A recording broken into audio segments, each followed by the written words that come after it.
말씀 선포하겠습니다. 오늘 말씀의 제목은 내가 곧 길이요 진리요 생명이니라는 제목으로 말씀을 전하도록 하겠습니다. 오늘은 부활절 5주 영의 구원 소마 승천에 관한 말씀입니다.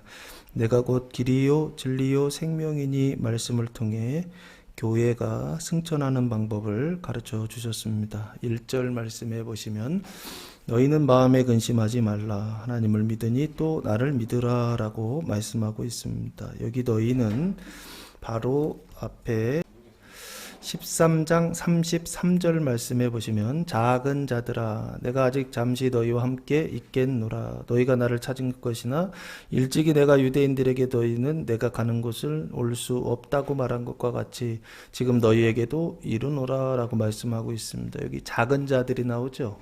여기 너희는 요 작은 자들을 지칭합니다. 요 작은 자들은 누구냐? 바로 앞에 31절 보시면 그가 나간 후에 예수께서 이르시되 지금 인자가 영광을 받았고 하나님도 인자로 말미암아 영광을 받으셨도다라고 말씀하고 있습니다. 여기 그가가 돼 있잖아요. 그는 유다입니다. 30절 보시면 유다가 그 조각을 받고 곧 나가니 밤이더라. 그래서 요 작은 자들은 유다를 제외한 11명의 제자들이다라고 보시면 좋을 것 같습니다. 그리고 이 너희는 신앙적으로 보면 누구냐라고 했을 때 신랑을 맞이해야 하는 신부다라고 그렇게 보시면 좋을 것 같아요. 신랑과 약혼하고 특별히 그 신랑이 거처를 예비하기 위하여 떠나는 아버지 집에 거처를 예비하기 위하여 떠나는 신부인 성도들을 말한다라고 신앙적으로 보면 좋을 것 같습니다. 마음에 근심하지 말라. 근심한다 안 한다? 근심한다는 것입니다. 왜 근심하느냐?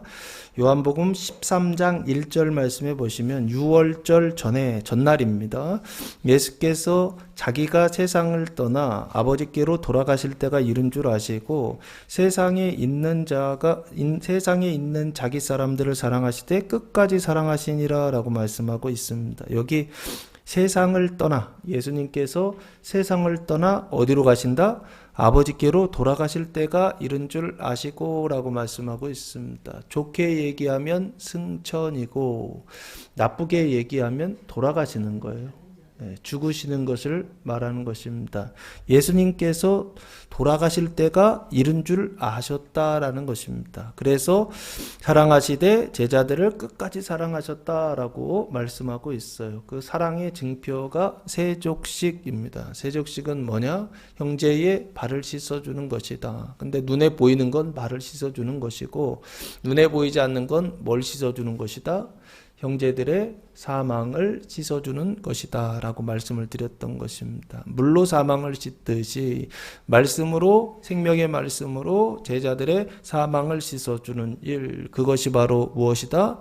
이게 바로 진정한 하나님의 사랑이다 라고 그렇게 말씀을 드렸습니다. 여기 마음에 근심하지 말라라고 하는 것은 아버지께로 돌아가시는 예수님께서 아버지께로 돌아가시는 그 이별에 대한 근심입니다. 예수님께서 떠나신다고 하니까 그 떠나심, 이별에 대한 근심을 누가 하고 있었느냐? 그 당시에 제자들이 하고 있었고 지금 또한 누가 하느냐? 신부된 성도들, 교회가 뭘 하느냐? 근심하게 된다라고 하는 것입니다. 그때도 했고 이번 주에도 아마 하지 않을까 싶습니다. 왜? 이별에 대한 근심입니다. 돌아가심에 대한 근심입니다. 이것이 우리에게 뭐가 되느냐? 표징이 된다라고 하는 거 기억하시기를 바라겠습니다. 오늘 좀 재밌어요. 비가 와서 나무에 물을 줬는데 하나는 살고 하나는 이게 다 떨어졌네요. 죽었네요. 이게 도대체 무슨 조화석인지 그것도 왜 이번 주에 이 돌아가심에 대한 표징 이것도 나무도 그런 걸 보여주고 있는 것이 아닌가라는 생각을 했습니다. 어쨌든 근심하지 말라라고 말씀하세요. 제자들은 이별에 대한 근심이고 예수님의 떠나심에 대한 돌아가심에 대한 근심 당연한 것이었는데 예수님은 하지 마라 라고 말씀하세요. 이유가 있습니다. 하나님을 믿으니 또 나를 믿으라 라고 말씀하고 있어요. 하나님을 믿으니까 나도 믿어라 라고 예수님 말씀하고 있습니다. 여기 나는 예수님이십니다. 근데 어떤 예수님이시냐? 제자들과 함께 하시는 예수님이 아닙니다. 제자들을 떠나시는 예수님이십니다. 아버지께로 돌아가실 예수님, 그 예수님을 믿으라 라고 말씀하고 있습니다. 강조점이 그 뒤에 예수님이 하시는 일들이 두 가지가 더 있어요. 거처를 예비하시는 예수님도 있고, 그리고 다시 오실 예수님, 그 신부를 아버지 집으로 데리고 가기 위하여 다시 오실 예수님까지 여러 모습이 있는데, 첫 번째 강조점은 아버지께로 돌아가시는, 그래서 죽으시는 예수님에 대하여 나를 믿으라 라고 말씀하고 있습니다. 예수님 돌아가시는 것을 믿으라는 거예요. 예수님 떠나가시는 것을 믿으라는 것입니다. 그래서 우리가 느끼는 것은 무엇입니까? 하나님의 없으며 예수님의 없으며 하나님의 부재를 경험하게 될 때 그것 가지고 뭐하지 마라? 근심하지 말라. 이번 한 주간 이것을 경험하게 될 것입니다. 하나님의 없음을 경험하게 될 것입니다. 하나님의 부재를 경험하게 될 것입니다. 그것 때문에 내 마음속에 근심이, 이건 근심해도 돼 라고 하는 마음이 들어올 것입니다. 그때 오늘 이 말씀을 기억하시면서 근심하지 말라 예수님 말씀하셨어요. 그러니까 근심해도 돼 라고 하는 상황이 되었을 때 근심하지 마시기 바랍니다.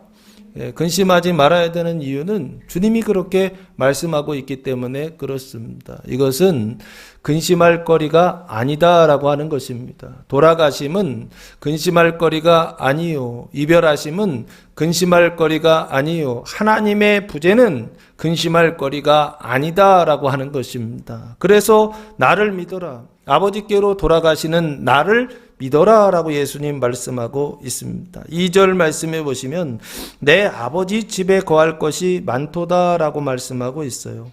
그렇지 않으면 너희에게 일렀으리라. 내가 너희를 위하여 거처를 예비하러 가노니. 내 아버지 집이라고 되어 있죠. 네, 예수님의 아버지. 아버지는 누구입니까? 육신으로는 요셉이죠. 영으로는요, 하나님입니다. 그 하나님 아버지, 성부, 그 하나님 아버지 집에 거할 것이 많다라고 말씀하고 있습니다. 그 아버지의 집이 어디예요? 하나님 아버지의 집은 눈에 보이는 세상에 있나요? 눈에 보이는 세상에 없죠? 어디에 있습니까? 하나님 아버지의 집은 눈에 보이지 않는 세상에 있죠. 거기가 어디입니까? 거기가 어딜까요? 보셨나요? 아버지의 집 보신 분 계세요? 성경에 보니까 그 집을 본 사람이 나오더라고요. 사도행전 7장 55절 말씀해 보시면, 사도행전 7장 55절 말씀해 보시면 스데반이 설교하는 장면이 나옵니다. 6장에서 사로잡히고 7장에서 그 유대인들 앞에서 설교하는데 7장 55절에 스데반이 성령 충만하여 하늘을 우러러 주목하여 하나님의 영광과 및 예수께서 하나님 우편에 서신 것을 보고라고 말씀하고 있습니다. 여기 하나님의 영광이라고 되어 있잖아요. 이게 아버지입니다. 아버지와 예수께서 하나님 우편에 서신 것을 보았다. 성부와 성자를 보았다. 어디에서 지금 보았다라고 되어 있죠? 하늘을 우러러, 하늘을 통해서 하늘에 계신 아버지와 아들을 보았다라고 말씀하고 있죠. 이 당시에 예수님은 승천하셨습니까? 안 하셨습니까? 하셨죠? 사도행전 7장에는 승천하셔서 보좌 우편에 앉아 계신 예수님이신데 지금은 어떻게 계시다? 서 계시다. 왜요? 지금 스데반을 맞이하기 위하여 서 계시다라고, 보통 그래서 그림에 보면, 옛날 성화에 보면은 그 스데반이 마지막 돌아가기 전에, 순교하기 전에 하늘을 우러러 이렇게 쳐다보았을 때 하늘 문이 열리고 그 하늘에 아버지와 아들이 서 계시고 그 뒤에 많은 하늘의 사람들이 그려져 있는 어떤 것들을 보잖아요. 그래서 마치 지금 하늘에 아버지가 계시다라고 해서 그렇게 그림을 그려 그러는 거예요. 근데 실제로 그 하늘은 눈에 보이는 그 하늘을 말하는 게 아닙니다. 저 높은 곳에 있는 그 하늘을 이야기하는 게 아닙니다. 그 하늘은 눈에 보이는 하늘이 있고, 실제로 여기서 말하는 하늘은 눈에 보이지 않는 하늘을 말하고 있는 것입니다. 그 하늘은 어떤 하늘입니까? 하나님 계신 하늘이에요. 고린도 후서 12장 2절 말씀에 보시면 거기 갔다 온 사람이 있죠? 고린도 후서 12장 2절 말씀에 보시면 내가 그리스도 안에 있는 한 사람을 아노니 그는 14년 전에 셋째 하늘에 이끌려 간 자라. 그가 몸 안에 있었는지 몸 밖에 있었는지 나는 모르거니와 하나님은 아시느니라. 이끌려 간 자라. 셋째 하늘에 이끌려 갔다라고 말씀하고 있죠. 하나님 계신 곳은 어디냐? 하늘이에요.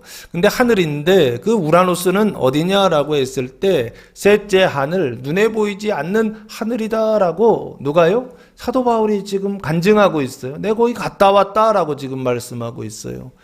내가 스스로 간 건 아니죠. 이끌려 갔다. 하나님이 나를 내려가셔서 그래서 내가 지금 셋째 하늘에 가게 됐다라고 하는 표현이죠. 그 셋째 하늘을 조금 더 구체적으로 4절 말씀해 보시면 그가 낙원으로 이끌려 가서 말로 표현할 수 없는 말을 들었으니 사람이 가히 이르지 못할 말이로다라고 말씀하고 있어요. 그 셋째 하늘을 낙원이라고 말씀하고 있죠. 이 파라다이스잖아요. 낙원이요. 그 낙원에 하나님 계시다라는 것입니다. 셋째 하늘에 낙원에 하나님이 계시다라고 성경이 말씀하고 있어요. 그 낙원을 창세기 2장에서는 뭐라고 기록하고 있습니까? 에덴 동산이다라고 그렇게 말씀하고 있습니다. 낙자가 즐거울 낙자거든요. 그래서 이 즐거운 동산이라고 하는 뜻입니다. 즐거운 곳이에요. 그 기쁨이 있는 곳, 즐거움이 있는 곳이요. 그곳이 바로 어디냐면 낙원이다라고. 근데 육신적인 낙원만을 이야기하는 게 아닙니다. 여기는 그걸 다 포함한 영적인 낙원을 지금 하나님 계신 곳, 아버지의 집이다라고 말씀하고 있습니다. 그 아버지의 집이 어딜까요? 하나님이 계신 곳이요. 눈에 보이지 않는 그 셋째 하늘이요. 그 낙원이 어딜까요? 눈에 보이는 저 하늘이 낙원일까요?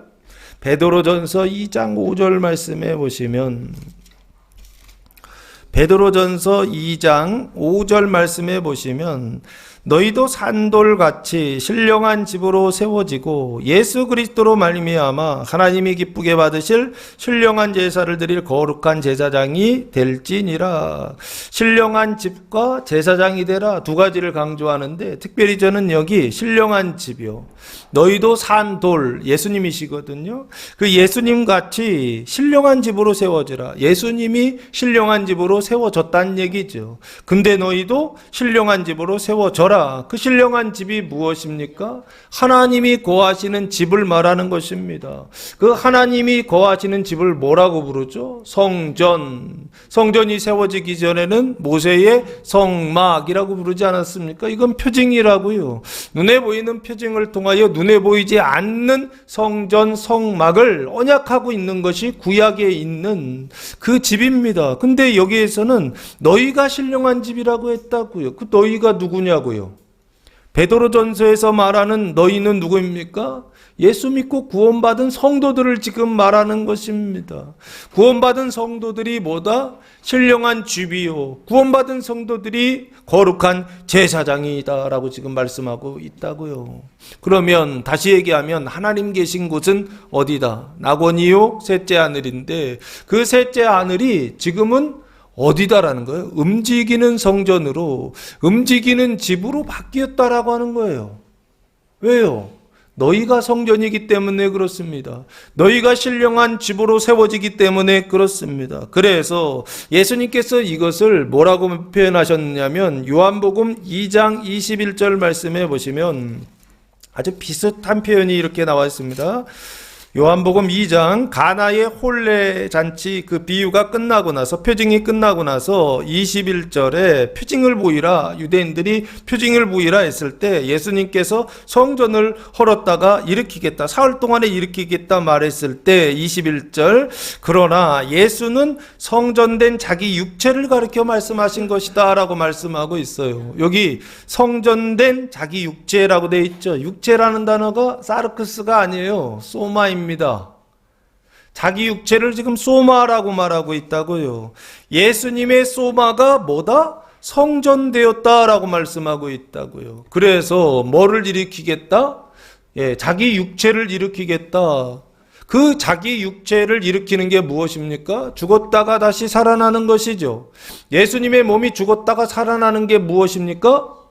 이게 부활이죠. 예수님의 부활을 지금 뭐라고 말하고 있어요? 성전을 일으키는 것이다 라고 말씀하고 있다고요. 그 성전이 하나님이 거하시는 집이잖아요. 하나님의 집을 세운다 라고 하는 것입니다. 예수님이 죽었다가 부활하심으로 하나님의 집을 세운다는 거예요. 그때 뭐를 세운다? 소마를 일으킨다라고 말씀하고 있죠. 그 소마의 부활을 말하고 있죠. 그 소마를, 그 주님의 이 소마가 뭐냐고요? 예수님이 머리가 되시고, 그리고 교회는 뭐가 된다고 그랬어요? 그 몸된 교회가 된다라고 말하지 않습니까? 그때 몸된 할 때 그 몸이라는 게 소마라고요. 예수님의 몸이요. 그 몸을 일으키시겠다. 그 몸이 성전이다라고 말씀하고 있다고. 그 몸을 성경에서는 서신서에서 끊임없이 말하는 단어가 있다고. 그게 교회라고요. 그 성도들의 모임이요. 그 예수 믿고 구원받은 자들의 모임이요. 그 세상에서 죄악된 세상에서 불러낸 자들의 모임이요. 회중이요. 이걸 에클레시아라고 한다고요. 레시아, 불러내셨다는 것입니다. 세상에서 불러내어서, 그래서 어디로요? 하나님 나라 천국 낙원에 들어가게 하신 자들, 그 사람들의 모임을 교회라 부른다고요. 그 교회를 지금 어떻게 해요? 예수님이 자기 육체를 일으키시겠다, 다시 부활시키시겠다. 근데 그 부활시키신 그 몸을 뭐라 하면 성전된 자기 육체라고 말씀하고 있다. 그게 성전이라고요. 그게 하나님의 집이라고요. 그게 하나님의 거하시는 것이요. 스데반이 본 그 하늘의 아버지와 아들은 지금 어디에서 지금 보고 있어요? 교회 안에서요. 눈에 보이는 교회가 아닙니다. 눈에 보이지 않는 그 교회 안에서 뭐를 봤다고요? 성부와 성자를 보았다라고 하는 것입니다. 그런데 눈으로, 그 사람이 눈으로 볼 때나 글자로 표현할 때는 뭐라고 표현하고 있느냐? 하늘에서 성부와 성자가 계신 것으로 표현하고 있는 것입니다. 왜요? 하늘은 표징입니다.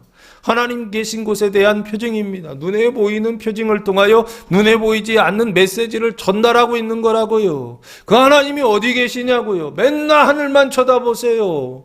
돌아가실 때까지 하나님 못 봅니다. 하나님 아버지를 보고 그 우편에 계신 예수님을 보고 내가 그분께 돌아갈 때 지금 여기서도 마찬가지입니다. 그 하나님을 보기 위해서는 어디를 봐야 되느냐? 눈에 보이는 하늘 쳐다보면 안 보여요. 비행기만 보이지. 뭘 봐야 된다고요? 하나님 계시는 곳이요. 하나님의 집을 봐야 된다고요. 우라노스 하늘을 봐야 된다고요. 셋째 하늘 낙원을 봐야 된다고요. 지금 그 낙원이 어디에 있다고요? 여러분이요. 걸어다니는 성전이요. 움직이는 성전이요. 하나님의 집이요. 그게 바로 교회입니다. 그 교회를 통하여 뭐를 봐야 되느냐? 아버지의 집을 보셔야 된다라고 하는 것입니다. 그래서 고린도전서 3장 16절에 사도 바울도 이걸 정확히 알고 있었어요. 고린도전서 3장 16절 말씀해 보시면 너희는 너희가 하나님의 성전인 것과 하나님의 성령이 너희 안에 계시는 것을 너희가 알지 못하느냐라고 말씀하고 있습니다. 너희가 성전이라는 거예요. 너희가 하나님의 성전이다라고 말씀하고 있다고요. 그 너희가 누구냐고요? 고린도 교회 성도들 아닌가요? 그 교회라고요. 그 고린도 교회와 성도들이 하나님의 성전이다라고 말하고 있다고요. 그 하나님의 성전이 하나님의 집이라고요. 왜요? 성전이란 말이 거룩할 성자의 집전? 그래서 거룩한 집이다라는 뜻입니다. 그러면은 생각해 보시라고요. 왜 거룩하냐? 하나님이 계셔서 거룩하다고 했던 거라고요. 성전이라는 말 자체가. 사람이 있으면 성전이라고 안 합니다. 하나님이 계신 곳이기 때문에 성전이라고요. 근데 하나님이 어디에 계시다고요? 하늘에 낙원에 계시다고요. 그 하늘이 누구라고요? 너희가 바로 성전이다라고. 너희가 바로 하늘이요, 너희가 바로 낙원이요, 너희가 바로 그리스도의 몸된 교회요, 너희가 하나님의 집이다라고 성경이 끊임없이 말씀하고 있는 것입니다. 그래서 내 아버지 집은 어디냐라고 했을 때 교회를 통해서 아버지의 집을 볼 수 있어야 된다라는 것입니다. 말씀을 통해 보시기 바랍니다. 믿음을 통해 보시기 바랍니다. 신비주의라고 그럴까요? 뭔가 놀라운 하늘문이 열리면서 그 하늘에서 아버지와 아들이 보이는 어떤 이런 것을 우리가 늘 기대한다고요. 그런 기대를 가지고 하늘을 쳐다보면 하늘에는 새만 날아다닐 것입니다. 절대 못 봅니다. 진짜 아버지를 보기 위해서는 무엇을 봐야 된다? 교회를 통하여 아버지를 보는 눈이요, 이런 시각이 있어야 된다는 것입니다. 말씀에 눈이 있어야 됩니다. 내 아버지 집에 거할 것이 많도다라고 말씀하고, 거처할 것이 많다. 집이 있고 집 안에 거처할 것이 많다. 방이 많다라고 해도 되고, 집 안에 집이 커요. 굉장히 큰가 봐요. 근데 그 집 안에 많은 집들, 많은 방들이 거할 것이 있도다라고 말씀하고 있어요. 그렇지 않으면 너희에게 일렀으리라. 이게 표현이 조금 이해하기가 힘든데 쉽게 이야기하면 이런 것입니다. 만약 거할 것이 없다면, 내가 많다고 그랬잖아요, 예수님이. 그런데 만약 거할 것이 없다면 내가 이렇게 말하겠느냐라고 공동번역은 번역했더라고요. 내가 너희한테 이렇게 많다라고 얘기했겠느냐는 것이죠. 거할 것이 없다면 내가 이렇게 말하겠느냐? 말하지 않을 것이다. 근데 많이 있으니까 너한테 말하는 것이다. 너희들에게 말하는 것이다 라고 그렇게 번역을 해놨더라고요. 그리고 내가 너희를 위하여 거처를 예비하러 가노니 라고 말씀하고, 예수님이 너희를 위하여, 제자들을 위하여 거처를 예비하러 간다. 그 당시에는 예수님과 제자입니다. 지금은요, 신랑 되시는 예수님이 신부되는 성도들을 위하여 어디로 가신다? 거처를 예비하러 가신다라고 말씀하고 있어요. 이 거처는 죽은 후의 거처인가요? 옛날엔 그렇게 많이 생각했습니다. 그러나 이 거처는 구원받은 성도들의 거처를 말하는 것입니다. 그 구원은 언제 이루어지는 것입니까? 예수를 믿는 그 순간 이루어지죠. 그러면 그 구원은 어디서부터 시작되는 것입니까? 여기서부터 시작되는 것입니다. 현재에서부터 시작되는 것입니다. 예수님을 믿는 그 순간부터 시작되는 것입니다. 여기서부터 하나님의 거처가 시작되지 않는다고 한다면, 그 하늘을 경험하지 못하고 낙원을 경험하지 못하고 하나님의 교회를 경험하지 못한다고 한다면, 그러면 그 사람은 구원하고 전혀 상관없는 사람이죠. 예수 믿는 사람이 아니죠. 그리고 또한 이런 체험과 경험이 없다고 한다면 성령의 증언이 없고 내 영혼의 증언이 없어요. 내가 하나님의 자녀라고 하는 증언이 있어야 되는데 이게 없는 사람들이라고. 왜? 안 믿어서 그런 것입니다. 그래서 예수님이 나를 믿어라 라고 말씀하고 있어요. 너희를 위하여 거처를 예비하러 간다. 죽은 후의 거처가 아니라 그 죽음 후의 거처 플러스 지금 여기, 현재 여기 우리가 살고 있는 여기 이 생에서의 거처를 뭐 하려고요? 예비하러 가신다. 그러면 신랑과 신부를 이제 다시 데리고, 거처를 예비하러 간다는 건 다시 데리고 오기 위하여 아버지 집에 거처를 예비한다라고 하는 것입니다. 그럼 그 집은 무슨 집입니까? 신랑과 신부가 거할 집이죠. 그 집이 뭐냐고요? 신혼집이라 부르지 않습니까? 그렇죠? 신랑과 신부가 결혼해가지고서 거하는 집이요. 그 집을 신혼집이라고 하지 않는가라고 했습니다. 그 당시에는 예배하러 가노니 미래로 썼습니다. 근데 지금 2000년이 지났죠. 지금은요. 예비됐습니까? 안 됐습니까? 됐죠. 그래서 지금은 이미 예비되었다, 준비되었다라고 믿으시기 바랍니다. 예수님께서 2000년 전에 아버지 계신 곳으로 가셔서 이미 이 거처는 예비하셨다 안 하셨다? 하셨다는 것입니다. 이 말씀을 하실 당시까지만 해도 제자들과 함께 있으니까, 아버지께 아직 돌아가시지 않았으니까 아직 예비가 안 됐습니다. 근데 지금은 예수님이 이미 올라가셨단 말이에요. 보좌 우편에 앉아 계시단 말이에요. 그래도 2000년이 지났어요. 근데도 준비가 안 됐다고 그러면 말이 안 되죠.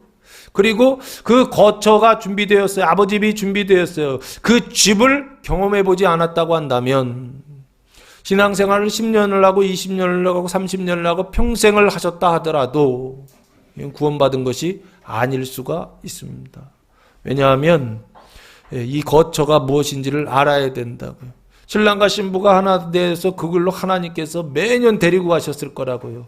왜요? 구원받은 성도들이요. 구원받았기 때문에 데려가시는 것입니다. 그런데 거길 안 가봤다는 거예요. 어디서요? 여기서요.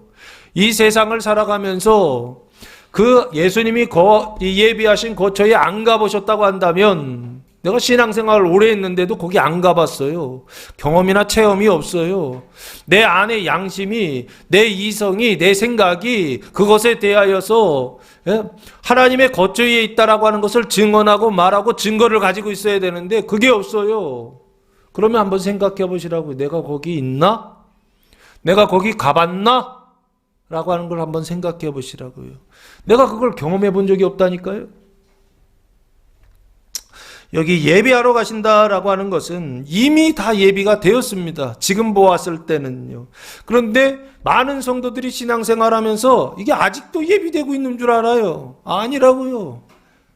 이미 예비되어 있다라고 하는 것입니다. 신부를 위하여 예비된 집이 하늘에 지금 낙원에 지금 준비가 완전히 완료되었다라고 하는 거 이거 기억하시고 3절 가서 너희를 위하여 이 거처를 예비하면 간다. 아버지께로 돌아가시는 것이죠. 이게 돌아가시는 거는 과정이 필요해요. 어떤 과정이요? 먼저 돌아가셔야 되고 죽어야 되고 그리고 부활하시고 40일 만에 승천하시고 나서 오순절에 성령이 강림하잖아요. 그러니까 그 10일 차이가 있어요. 40일에 승천하십니다.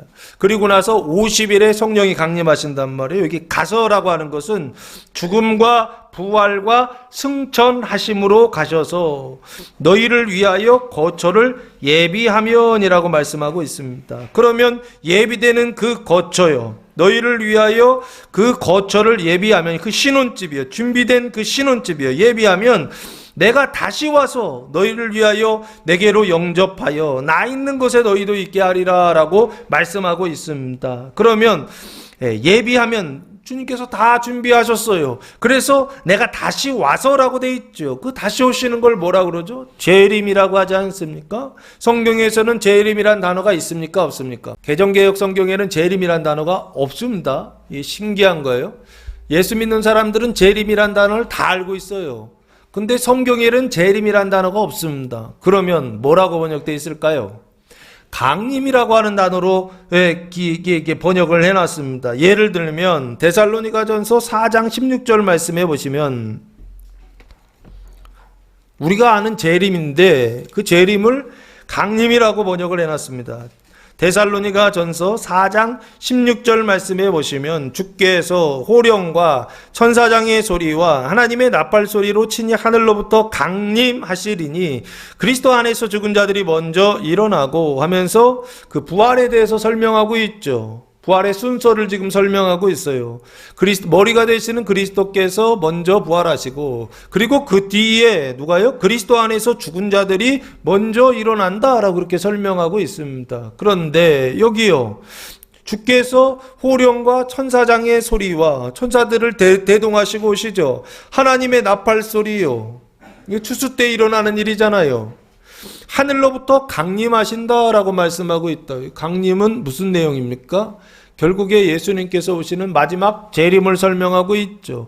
근데 그 예수님의 다시 오신 그 재림을 우리는 어떻게 이해하고 있느냐라고 했을 때 시간적으로 공간 속에서 이해하고 있다라는 것입니다. 그래서요, 어떻게요? 예수님의 강림은 지금 2000년이 지났는데 이루어졌다 안 이루어졌다? 안 이루어졌다라고 그렇게 믿고 있다고요. 왜요? 마지막 때 오시는, 종말 때 오시는, 마지막 한 번 오시는 어떤 거라고 자꾸 생각한다고요. 그 시간과 공간에서 생각하다 보니까 이 강림을, 주님의 다시 오심을 신앙적인 차원에서 시간과 공간을 초월하는 차원에서 보지를 못한다고요. 모든 사람들에게 2000년 전이나 그리고 1000년 전이나 지금이나 아니면 1000년 후나 그 모든 사람들에게 주님께서 어떻게 하신다고요? 다시 오셔서 그 사람들을 어디에 들어가게 하신다고요? 아버지 계신 곳으로 들어가게 하시는 일, 그 일을 뭐라고 설명하시냐면 재림이라고 생각하시고 강림이라고 성경은 표현한다고요. 그래서 성경 번역하는 사람들도 고민이 많았을 거예요. 다시 오심을 재림이라고 번역해야 될지 아니면 강림이라고 번역해야 될지 고민이 많았을 거예요. 그런데 재림이로 쓰기에는 좀 뭔가 계속 꺼리끼는 것들이 있어요. 성경을 보다 보면 그렇습니다. 왜 그렇습니까? 재림이라고 하는 단어가 가지고 있는 의미 때문에 그렇습니다. 눈에 보이는 세상이 다 끝나고 눈에 보이지 않는 새하늘과 새 땅이 되는 어떤 것을 기대하는데 그것은 뭘 얘기하느냐라고 했을 때 사람들이 생각하는 것과는 좀 다르더라라고 하는 것입니다. 그래서 여기 강림, 다시 오심을 강림이라고 표현하고 있고 그리고 다시 한번 야고보서 5장 8절에도 동일하게 이렇게 표현하고 있습니다. 야고보서 5장 8절 말씀에도 보시면 너희도 길이 참고 마음을 굳건하게 하라 주의 강림이 가까우니라 라고 말씀하고 있다고요. 예, 주라는 게 예수님이십니다. 이게 주님께서 지금 거처를 예배하러 가셔서 다시 오신다고 그랬죠. 그 다시 오심을 강림이라고 표현한다고요. 주의 강림이 어떻다? 가깝다라고 말씀하고 있다고요. 2000년 전에도 가까웠다고요. 그럼요. 1000년 전에도 가깝고 지금은요. 지금도 가깝습니다. 왜요? 이번 주간이 주의 오시는 주님이 오심이 가까운 주간이에요. 제가 무슨 종말론자 얘기하는 게 아닙니다. 시한부 종말론처럼 뭘 얘기하는 게 아니라 이번 주에 신앙적인 차원에서의 종말이 이루어질 것입니다. 이 나무와 같은 현상들이 나타날 것이라고요. 이 죽음의 현상들이 나타날 것이라고요. 뭐의 죽음이요? 소마 생명을 위한 소마 사망의 죽음의 현상들이 나타날 것이라고요. 그 죽음의 현상을 뭐라고 표현하고 있느냐라고 했을 때 아까 스데반, 초대교회의 스데반이 순교하는 장면이 나왔었죠. 교회의 죽음을 이야기하는 것입니다. 그 교회의 죽음은 교회가 사라진다, 없어진다, 눈에 보이는 교회가 이런 뜻이 아니고 그 교회의 죽음은 교회가 부활하기 위하여 교회가 죽는다는 뜻입니다. 그 교회가 죽는다는 뜻은 믿음이 강한 자와 믿음이 약한 자가 있는데 그 믿음이 약한 자의 죽음을 그 사망을 씻어내기 위하여 믿음이 강한 자들이 고난받는 일들이 발생하게 될 것이라는 것입니다. 뭐처럼요? 스데반이 순교하는 것처럼요. 뭐처럼요? 오늘 이 나무처럼요. 뭐처럼요? 여러분이 지금 느끼시는 그것들처럼요. 뭘 위한 것이냐? 교회의 부활을 위하여, 교회가 다시 일어나는 것들을 위하여, 교회가 아버지 성도들이 믿음이 연약한 성도들이 아버지의 집에 천국 나번에 거하는 그 일을 위하여 이번 한 주간 무슨 일이 있느냐? 예수님께서 떠나시는 일, 돌아가시는 일, 하나님의 부재를 경험하게 될 것이다 라고 하는 것입니다. 그래서 여기 주의 강림이 가깝다라고 말씀하고 있죠. 주님의 오심이 가깝다는 거 2000년 전에 그랬습니다. 이걸 시간적인 공간적인 개념으로 이해하면 아니 어떻게 2000년 전에 가까워? 그랬더니 베드로가 뭐라고 그랬습니까? 하루는 1000년 같고 1000년은 하루 같다. 그래가지고 지금 하나님 시간은 하루가 1000년과 같은 시간이기 때문에 2000년밖에 이틀밖에 지나지 않았다. 이렇게 해석하시는 분들도 계시더라고요. 그럴 수 있습니다. 왜요? 시간과 공간 속에 있기 때문에 그렇습니다. 우리는 그렇게밖에 이해할 수가 없는 거예요. 그러나 이것은 그것을 초월하여 신앙적인 차원에서 믿음의 차원에서 이해를 해야 된다고요. 하나님이 매년 찾아오신다고요. 예수님께서 거처를 다 예비하시고 찾아오신다고요. 무엇의 부활을 위하여? 교회의 부활을 위하여, 주님의 몸된 교회요. 그 몸의 부활을 위하여, 하나님의 거처의 부활을 위하여, 그 거처를 확장하시기 위하여, 그 거처 안에, 하나님의 집 안에 거처를 예비한 그 거처를 주시기 위하여 주님 찾아오신다는 것입니다. 그것을 주의 강림이다라고 성경이 말씀하고 있는 게 아닌가 싶습니다. 자, 그래서 너희를 내게로 영접하면 나 있는 곳에 너희도 있게 하리라 그러셨어요. 그러면 나 있는 곳이 구체적으로 어디냐 했을 때 교회가 죽었어요. 믿음이 이 강한 자들이 믿음이 연약한 성도들의 그 사망을 씻어주기 위하여 이번 주간 죽었어요. 그래서 죽어서 믿음이 연약한 자와 믿음이 강한 자가 함께 들어가는 곳이요. 그곳이 어디냐? 성경에 언약을 해놓으셨더라고요. 요한계시록 21장 9절 말씀해 보시면, 요한계시록 21장 9절 보시면 새하늘과 새 땅이 지나고 나서 새 예루살렘을 보여주십니다. 7 재앙을 가지고 마지막 7 재앙을 담은 7 천사 중 하나가 나와서 내게 말하여 이르되 이리 오라, 내가 신부 곧 어린 양의 아내를 내게 보이리라 하고, 어린 양의 아내라고 되어 있죠. 이게 신부입니다. 어린 양의 신부, 어린 양의 아내. 아내라는 것은 결혼을 한 여자이죠. 결혼하기 전에는 뭐라고 그러죠? 처녀라 그러죠. 그렇죠? 그래서 신랑을 준비하는 처녀가 있고 신랑과 하나가 된 아내가 있단 말이에요. 그 하나가 된 상태를 지금 보여주는 겁니다. 아내의 상태를요. 10절, 성령으로 나를 데리고 크고 높은 산으로 올라가 하나님께로부터 하늘에서 내려오는 거룩한 성 예루살렘을 보이니, 그러니까 이 신부가 거룩한 성 예루살렘이죠. 보여주신다고 했잖아요, 신부를. 근데 예루살렘을 보여주셨어요. 하늘에서 성이 내려와요. 이 성은 예루살렘에 있는 성입니까? 눈에 보이는 성인가요? 아니죠. 그 예루살렘 성은 표징이다라고 그랬죠. 어디에 있느냐? 하늘에 있는 그 표징을, 하늘에 있는 본상을 어디에다가 재현해 놓은 것이냐면 예루살렘이라고 하는 곳에다가 재현해 놨다고요. 성을 쌓았다고요. 그래서 예루살렘 성을 볼 때마다 뭐를 기억하라고요? 하늘에 있는 본향을 기억하라고 예루살렘 성을 쌓아놓은 거예요. 눈에 보이는 성을요. 여기 성은 안 보이는 성이라고요. 이 성은 마음의 성이라고요. 이 성은 결국에 신부이고 이 성이 곧 그리스도의 몸된 교회다라고 지금 말씀하고 있다고요. 그 모습이 어떻습니까? 11절, 하나님의 영광이 있어 그 성의 빛이 지극히 귀한 보석 같고 그 안에 영광이 빛나고 있다는 것입니다. 그래서 성이 보석과 같다라고 말씀하고 있어요. 벽옥과 수정같이 맑더라라고 말씀하고 있습니다. 벽옥이 다이아몬드예요. 다이아몬드처럼 다이아몬드에 빛이 반사되니까 어떻게 되는 것입니까? 샹들리에 생각하시면 빛이 안에서 쫙 비었을 때 그 빛이 막 이렇게 막 반사되잖아요. 그렇게 찬란하고 아름답다라고 지금 표현하고 있는 것입니다. 12절, 크고 높은 성곽이 있고, 성곽이죠.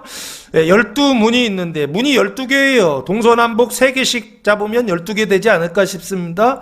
그리고 문에 12천사가 있고 수문장이죠. 문들 위에 이름을 썼으니 이스라엘 자손 12지파의 이름들이라 라고 말씀하고 있습니다. 문의 이름이 12지파의 이름이다 라고 말씀하고 있죠. 13절, 동쪽에 3문, 북쪽에 3문, 남쪽에 3문, 서쪽에 3문이니 성의 성곽에는 12기초석이 있고 그 위에는 어린 양이 12사도의 12 이름이 있더라 라고 말씀하면서 그 뒤에 쫙 재는 장면하고 그 안의 모습들을 설명하고 있습니다. 그 27절까지의 말씀이에요. 신부의 모습이라고요. 그리스도의 몸된 교회의 모습이라고요. 이게 부활체입니다. 예수님께서 부활하셨을 때 그 부활의 몸이 뭐냐라고 했을 때 이 신부를 부활의 몸이라고 말씀하고 있다고요. 여기에 하나님께서 안에 예루살렘 성 안에 하나님의 성전이 있어서 그 성전이 어떻게 된다고요? 빛을 비출 필요가 없으니 하나님이 영광이 되셔서 성전을 비추고 계신다. 그래서 회전하는 그림자도 없으신 분이 빛을 비추니까 그 안에는 그림자가 없죠. 빛으로 가득한 하나님의 영광으로 가득한 그 성이 바로 무엇이냐면 거룩한 성 예루살렘 성이다 라고 지금 말하고 있습니다. 새 예루살렘 성이다 라고 지금 그림으로 보여주고 있다고요. 왜요? 이미 만들어져 있기 때문에 그래요. 요한계시록에 기록되어 있다는 것은 이미 AD 90년에 사도 요한에게 보여주신 거라고요. 그 요한에게 보여주실 때에도 이 정도였다고요. 그럼 지금 2000년이 지났다고요. 2000년이 지난 새 예루살렘의 성은 어떨까요? 이때에는 주님이 만드신 성이요. 그 성에 집들이 있고 그 성에 방들이 있는데 그때는 많은 사람들이 들어가지를 않았다고요. 지금은요. 들어가셨습니까? 새 예루살렘 성에 여러분의 거처할 곳이 있습니까? 가보셨어요? 안 가보셨네. 이를 안타까워라. 여기서 가셔야 된다고요. 아이, 죽어서 나는 당연히 여기서 안 가보고서 죽어서 갈 것이다 라고 생각하시면 그건 꽝이라고요. 절대 못 가요. 그렇게 해서는요. 여기서 그 거처를 경험해 보셔야 된다고요. 여기서 그 몸을 경험해야 된다고요. 여기서 그리스도의 몸된 교회를 통하여서 뭐를요? 하나님의 거처, 하나님의 집, 하나님의 성전을 경험해 보고 체험해 보고 여기가 내가 갈 집이구나 라고 하는 걸 확인하고 가셔야 된다고요. 옷만 벗고서 갈아입고 가시는 거예요. 거기는 입고서는 못 가니까. 그래서 성경에서 옷을 벗고서라고 말하는 것입니다. 그것은 눈에 보이는 옷을 얘기하는 게 아니에요. 이 육신의 옷을 벗는다는 것입니다. 벗고 무슨 옷을 입고요? 신령한 옷을 입고서 가는 것입니다. 그곳이 어디라고요? 아버지 계시는 곳이 아버지의 집이요. 지금 예수님이 그거 예비하러 가신다라고 말씀하고 계십니다. 그때 하나님의 부재, 예수님의 부재, 부재라고 하는 것은 부재, 존재가 없다는 거예요. 하나님이 나와 함께 계시지 않는다라고 느낀다는 거예요. 그 얘기는 무슨 얘기입니까? 되는 일 하나도 없네 이겁니다. 되는 일 하나도 없네 정도가 아니고 뭘 할 때마다 다 사고예요. 뭐 이럴 수 있습니다. 이 나무를 기억하세요. 이파리가 하나도 없네. 그때 근심하지 마시기 바랍니다. 그때에 하나님을 믿으니 예수님을 믿으시기 바랍니다. 하나님의 부재를 경험할 때 우리는 근심할 수밖에 없다고요. 그때 근심하지 말라고 하셨다고요. 왜? 그건 나쁜 일 아니다라는 거예요. 왜? 이 이별에 대한, 이 돌아가심에 대한 이 일들은 무엇을 위한 것이냐? 거처를 예비하는 것이요, 영접하여 너희도 그곳에 있게 하시는 하나님의 소망이요, 하나님 주시는 소망이요, 기쁨이요. 이 일들은 우리에게 있어서는 가장 즐거운 낙원에 들어가는 일이다라고 하는 것입니다. 그러니 돌아가시는 것은 슬픔이 아닙니다. 이별이 아닙니다. 하나님의 부재는 나쁘다라고 하는 게 아닙니다. 이 이별은 영원한 이별이 아니라 잠깐 이별하는 것입니다. 무엇을 위해서요? 교회가 부활하기 위하여. 하나님이 하나님의 영광을 예루살렘에서 떠나게 하신다라고 하는 것입니다. 그런 사건이 몇 번 있었죠? 열왕기 하에 보면 이스라엘이 망하지 않습니까? 이스라엘이 성경에 보면 크게 보면은 3번 망하죠. 역사적으로는 한 번 망했지만은 신앙적으로는 3번 망한다는 것입니다. 첫째는 열왕기 하 25장에 이스라엘이 한 번 망하죠. 그리고 역대하 36장에 두 번째 망하죠. 역사적으로는 한 번입니다. 신앙적으로는 3번이라는 거예요. 그리고 한 번 더 망하죠. 예레미야 52장에 명확하게 나라가 망한다라고 기록되어 있습니다. 왜 이스라엘이라고 하는 예루살렘을 망하게 하시느냐라고 했을 때 여기요, 하나님의 부재요, 하나님의 없음이요. 그래서 어떻게 느끼게 하신다고요? 망했다라고 느끼게 하신다라고 하는 것입니다. 교회를 망하게 하신다는 거예요. 성도들을 망했다라고 느끼게 하신다는 것입니다. 왜요? 교회를 살리시기 위하여, 승리하게 하시기 위하여 망하게 하신다는 것입니다. 부활하게 하시기 위하여 돌아가신다는 것입니다. 돌아가게 하신다는 것입니다. 그때 우리는 나쁘다라고 인식한다고요. 그때 내 안에 나쁘다는 인식이 있을 때 그것을 깨워주는, 그것을 끊어주는 성도들 되시기 바랍니다. 성도들이 이별에 대한 슬픔 때문에 사로잡힐 수 있어요. 이거 나쁘다는 일들 때문에 사로잡힐 수 있어요. 고난 때문에 사로잡힐 수 있어요. 하나님이 안 도와주신다고 해서 사로잡힐 수 있어요. 그때 끊어주시라고 옆에서요. 그거 나쁜 게 아니라고 그랬어. 이별은 무엇을 위한 것이냐? 소망이에요. 아버지 집에 거하기 위한 소망이라고 그러셨어. 우리 집이 낙원이 되고 내 인생이 낙원이 되고 형제가 낙원이 되고 이웃이 낙원이 되는 길, 그게 바로 뭐냐? 이 떠나시며 예수님께서 돌아가시며, 이것이 무엇을 위한 것이다? 낙원이 되는 첫 번째 방법이다라고, 교회가 승천하는 첫 번째 방법이다라고 말씀하고 있습니다. 예수님의 돌아가시며 그 교회에 돌아가시며, 그 돌아가시며, 몸은 있는데 머리가 없어, 이렇게 하면 좀 괴기스럽나요? 왜냐하면 몸과 머리는 하나이거든요. 이것을 뭐라고 그랬습니까? 예수님이 머리가 되시고 교회가 몸이 된다. 그래서 머리가 되고 몸이 되는 이 인간이요, 새로운 아담이라고 그랬죠. 이 새로운 아담을 뭐라고 그랬습니까? 호모 사피엔스를 지나서 뭐가 된다고요? 호모 크리스찬이라고 한 이름을 말씀드리지 않았습니까?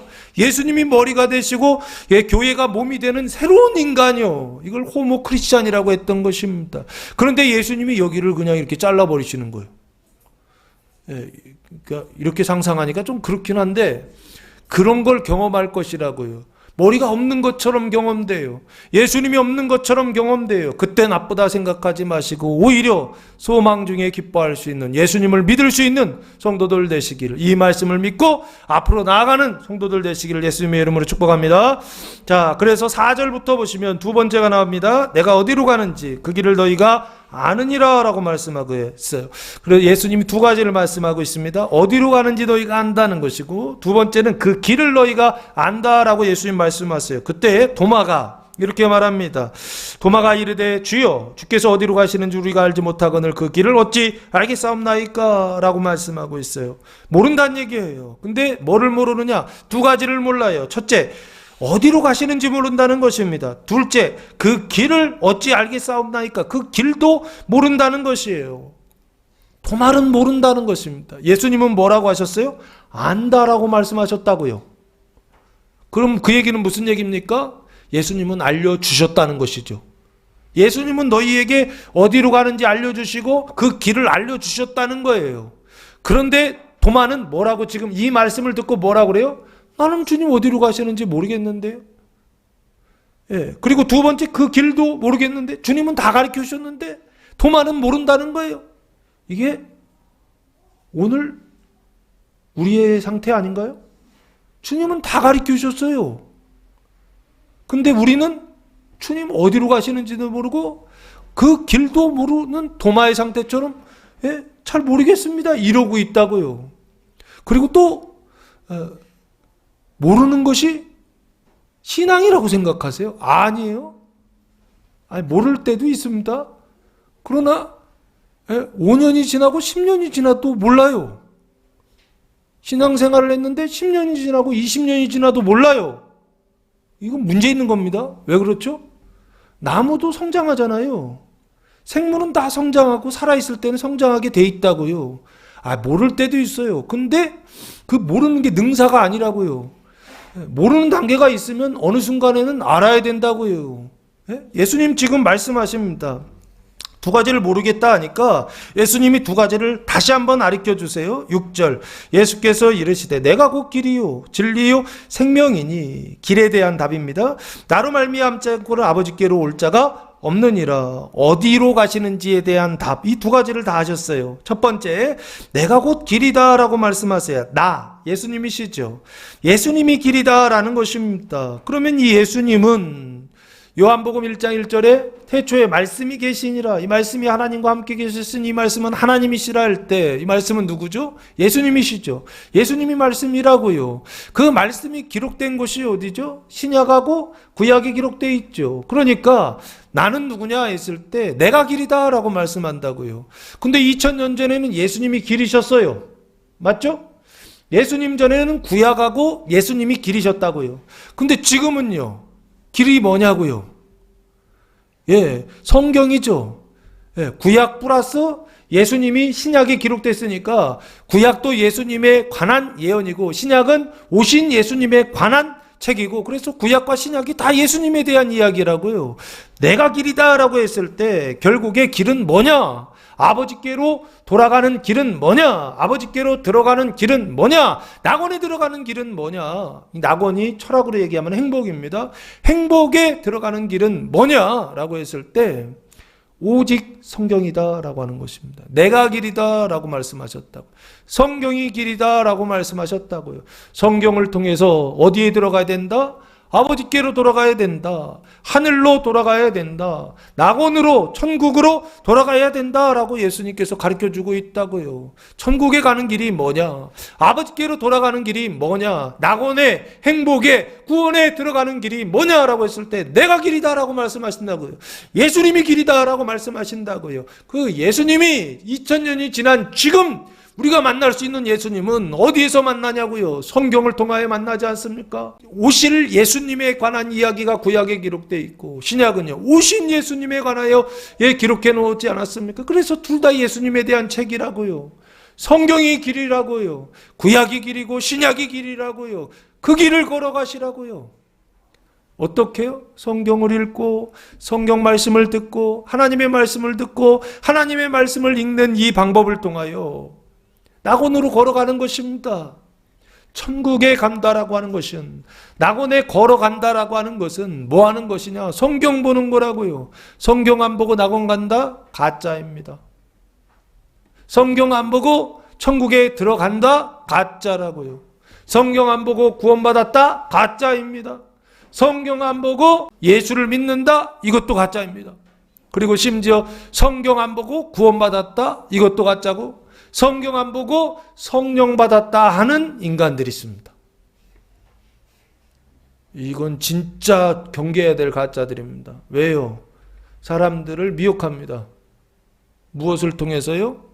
성령 받았다고 하니까 자기들은 성령 받았는데 성경 안 읽어서 성령 받으면 악령일 가능성이 높다고요. 99%가 악령입니다. 근데 그 악령 받은 사람들한테 가가지고 자기도 뭘 받았는지 몰라요. 교회 다니니까 당연히 교회 다니니까 영을 받았어요. 교회 다니는데 영을 받았어요. 그러면 당연히 성령이라고 생각한다. 아니에요. 교회에 악령이 더 많아요. 이게 전쟁터라 그렇습니다. 교회는요. 그래서 교회에서 성령 받는 게 아니라 악령 받고 나서 이렇게 얘기하니까 또 교회가 악령 받는 곳이라고 또 할까봐 그런 건 아닙니다. 잘못 받으면 성경 읽지 않고서 문이 열리면 악령이 들어온다고요. 악령을 받고 나서 악령 받은 사람한테 가서 예언 받고, 악령 받은 사람한테 가서 안수 받고, 악령 받은 사람한테 가가지고서 말씀을 받으면 도대체 뭐가 나오겠느냐고요. 거기서부터요. 뱀이 나오지 않겠습니까? 더러운 것들이 나온다고요. 여기요, 내가 길이다 라고 했을 때 예수님이 길입니다. 2000년 전에는 구약과 예수님이 길이었어요. 지금 2000년이 지난 지금은요, 그리고 2000년 후에는요, 성경이 길입니다. 하나님의 말씀이 길입니다. 구약과 신약이 길입니다. 이 길 외에 다른 길이 있다고 한다면 그것도 가짜입니다. 많은 성도들이 요즘 그렇잖아요. 성경만 읽으면 뭔가 불안해요. 왜 불안하죠? 이래가지고 세상을 쫓아갈 수 있겠느냐는 것입니다. 세상은 너무 빨리 지나가는데, 빨리 돌아가는데 나는 성경만 읽고 있으면 뒤처지는 것 같아요. 그래서 마음에 불안감이 있어요. 이렇게 해서 세상에서 도태되는 것 아닌가? 이렇게 해서 세상에서 살아남지 못하는 거 아닌가? 아니라고요. 오히려 반대라고요. 성경을 읽어야 산다고요. 성경을 읽어야 세상을 이긴다고요. 성경을 읽어야 시간을 이긴다고요. 성경을 읽어야 시간 앞으로 나갈 수 있다고요. 성경을 읽어야 시간을 지배하는 자가 될 수 있다고요. 요즘 사람들이 그런 얘기를 하더라고요. 돈을 쫓아가는 사람이 아니라 돈이 찾아오는 사람이 되라고요. 어떻게 되냐고요, 그게? 자기 개발하라고 그러더라고요. 어떻게 자기 개발을 하냐고요. 수첩을 만들어서 쓰라고 하더라고요. 그 얘기가 틀린 얘기가 아니에요. 맞기는 맞아요. 근데 100% 맞는 게 아니고 구원받은 사람들한테 맞는 얘기입니다. 예수 믿고 구원받은 사람들은 그것을 통하여 확인하는 것입니다. 무엇을요? 내가 구원받았다라고 하는 것을 확인하는 것입니다. 내가 변화되었다라고 하는 것을 확인하는 것입니다. 그걸 해서 변화되는 것이 아니라 내가 구원받았기 때문에, 내가 변화되었기 때문에 그것을 통하여, 그 수단을 통하여 확인하는 것입니다. 내가 구원받았다라는 것을요. 내가 변화되었다라고 하는 것을요. 세상에 많은 방법들이 있습니다. 자기 개발서들이 있습니다. 이렇게 하라 저렇게 하라 이야기합니다. 어떤 사람은 되고 어떤 사람은 안 됩니다. 되는 사람이 있고 안 되는 사람이 있는데 의지의 문제인가 봤더니 그것도 아니에요. 간절함의 문제인가 봤더니 그것도 아니에요.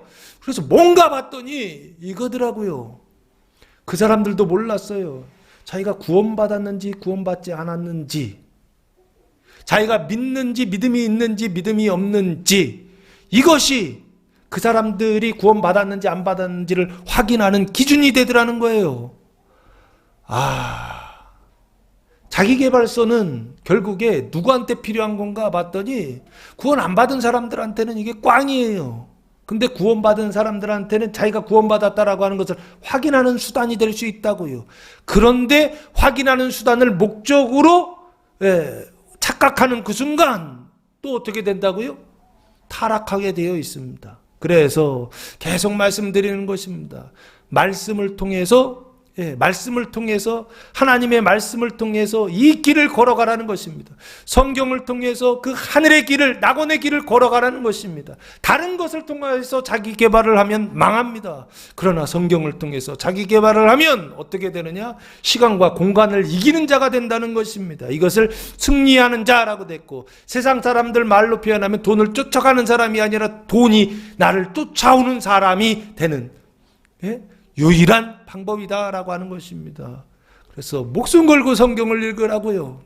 열심히 성경을 읽으시라고요. 그냥 대충 하루에 그냥 1시간, 하루에 한 30장 이렇게 때우듯이 읽지 마시고요. 성경 읽는 것에 이게 낙원에 가는 길이구나, 이게 출세하는 길이구나, 이게 성공하는 길이구나, 이게 살 길이구나, 이게 교회가 살고, 이게 가정이 살고, 이게 나라와 민족이 살 길이구나. 길이다. 제가 이 길에 조금 제가 좀 흥분합니다. 길이요. 성경 얘기만 나오면 흥분합니다. 아버지께로 가는, 천국 낙원으로 가는 유일한 길은 오직 예수, 오직 말씀, 오직 성경의 길이다. 다른 길은 없다. 명심하시기 바랍니다. 다른 길은 수단이 될 수는 있어요. 자기계발서 얘기하는 겁니다. 수단이 될 수는 있어요. 그러나 그게 목적이 되지는 않는다라고 하는 거 늘 명심하시기 바랍니다. 성경 열심히 읽다가 하나님께서 뭔가 갑자기 생각나게 하셔서 하게 하실 때가 있어요. 그러면 그런 것들을 조금씩 해요. 그러면 말씀이라고 하는 중심성 안에 그것들이 붙어요. 수단들이 붙어요. 그래서 그 수단을 통해서 그쪽의 길이 열리게 하세요. 그런 방식은 괜찮습니다. 근데 하나님의 말씀이 중심이 되지 않고 이것도 중요하고 이것도 중요하다 이런 식으로 가면 망합니다. 요거 명심하시라고요.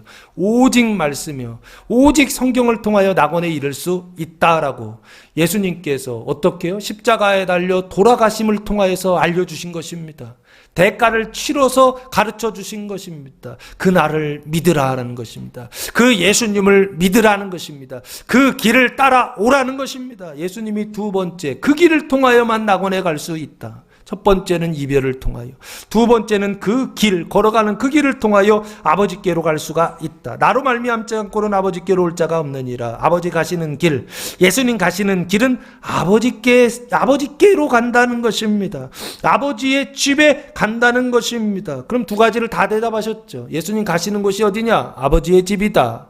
그 아버지의 집이 어디냐 했을 때 오늘 저는 조금 더 구체적으로 말씀드렸죠. 지금은 교회라는 것입니다. 아버지의 집이 거처가 교회다라는 것입니다. 그리고 교회를 통하여서 아버지의 집을 경험하고, 교회를 통하여서 아버지의 집에 거하고, 교회를 통하여서 아버지의 집에서 낙원을 누리는 것입니다. 그래서 여기 예수님께서 두 가지를 말씀하시고 나서 세 번째 마지막, 낙원에 이르는 길, 아버지 집에 들어가는 길, 소마, 교회가 승천하는 길을 세 번째, 너희가 7절 나를 알았더라면 내 아버지도 알았으리로다. 이제부터는 너희가 그를 알았고 또 보았느니라 라고 말씀하고 있습니다. 너희가 나를 알았더라면, 요 나는 예수님이시죠. 예수님이신데 여기서부터는 아버지와 나는 하나다라고 하는 관점으로 말씀하기 시작하세요. 그래서 예수님은 어떤 분이시냐라고 했을 때 하나님이 사람이 되신 분이죠. 말씀이 육신이 되신 분이죠. 이걸 영어로 표현하면 뭐라 그럽니까? God, 하나님이 man, 사람이 되셨다. Godman이라고 불러야 됩니다. 그런데 여기 Godman일 때 나는 man의 강조점이 아니에요. 강조점이 God으로 가 있어요. 하나님 쪽으로 되어 있습니다. 나를 알았더라면 이라고 되어 있어요. 나를 알았더라면 내 아버지도 알았으리로다 라고 말씀하고 있어요. 눈에 보이는 나를 알았더라면 이게 아닙니다.